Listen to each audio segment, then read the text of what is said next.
Guarantee के express way पर PM Modi top gear लगा चुके हैं और राज्य दर राज्य चेन्नई टू गुरुग्राम विकासवाद के नए नए चैप्टर खुल रहे हैं।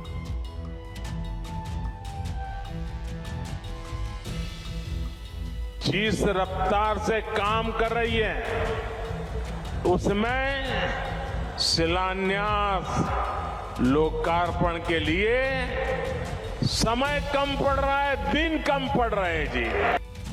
पीएम मोदी ने 2024 के लिए बीजेपी को 370 सीटों का टास्क दिया है और सहयोगियों के सहारे बीजेपी इस लक्ष्य को 400 पार तक ले जाने का खाका खींच चुकी है।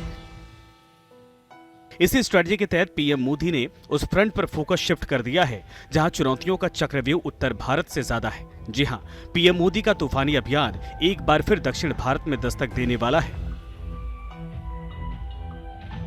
पीएम मोदी का साउथ प्लान।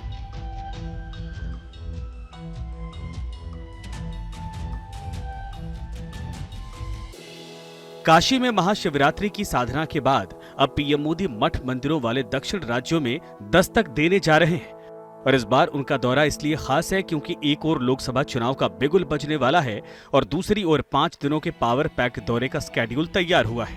यानी दक्षिण भारत में पीएम मोदी की मौजूदगी से बीजेपी अभियान को धार देगी, तो वहीं सुपर टॉप लीडरशिप के जरिए पब्लिक टू पब्लिक कनेक्ट रणनीति को आगे बढ़ाएगी, जिसमें पीएम मोदी का कोई तोड़ नहीं है।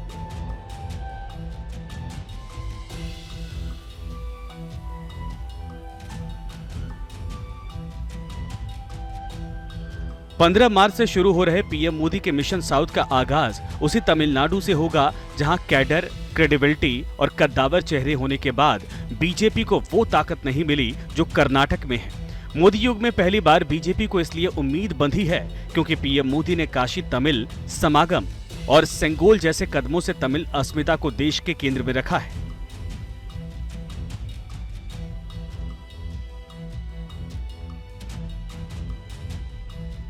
इसीलिए लोकसभा चुनाव से पहले तमिलनाडु में टोन सेट करने का टास्क खुद पीएम मोदी ने अपने हाथों में लिया है। कन्याकुमारी तक पीएम मोदी के रोड शो और रैलियां होने वाली हैं। राम मंदिर में सोने के दरवाजे हो या फिर मंदिर के स्तंभ, उनके निर्माण में तेलंगाना की भूमिका रही है। यानी बिना रुके बिना थके दक्षिण भारतीय राज्यों में पीएम मोदी का तूफानी अभियान शहर दर शहर लोकसभा चुनाव की सरगर्मी को बढ़ाएगा।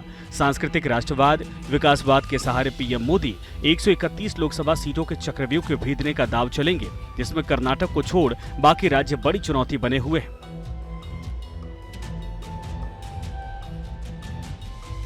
तमिलनाडु की 39 लोकसभा सीटों में पिछले चुनाव में बीजेपी 5 सीटों पर लड़ी थी, लेकिन 3.5% वोट मिला, सीटें नहीं। हालांकि 2021 के विधानसभा चुनाव में 4 सीटें जीतने के बाद बीजेपी को एज दिखा।